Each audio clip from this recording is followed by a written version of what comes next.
জুলাই সনদে যতগুলো দফা ছিল সেই দফা পরিবর্তনের মাধ্যমে সেই দফা পরিবর্তন করা হয়েছে।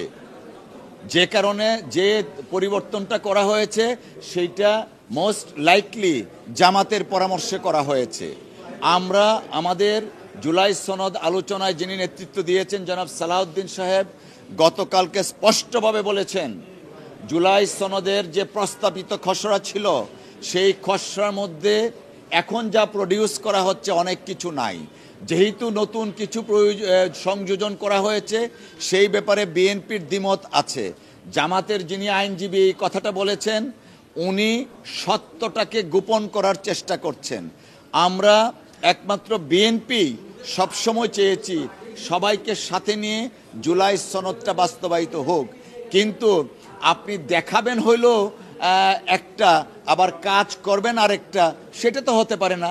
সেটা এই দেশের মানুষ মেনে নেবে না, মেনে নেওয়ার জন্য বিএনপি প্রস্তুত নয়।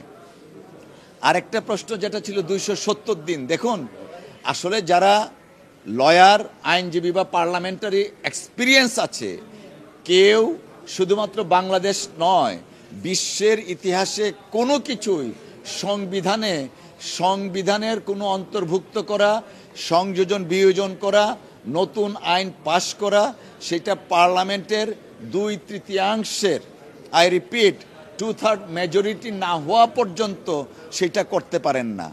যারা বলছেন 270 দিনের মধ্যে অটোমেটিকলি এটা সংবিধানের অংশ হবে, আমার মনে হয় তারা সাংবিধানিক প্রথা এবং পার্লামেন্টারি প্রসিডিউর ব্যাপারে আরেকটু ওয়াকিবহাল হয়ে এই ধরনের কথা বলা উচিত। এই কথাগুলা বাংলাদেশের মানুষের কাছে মনে হচ্ছে উদ্ভট বাক্য চয়ন।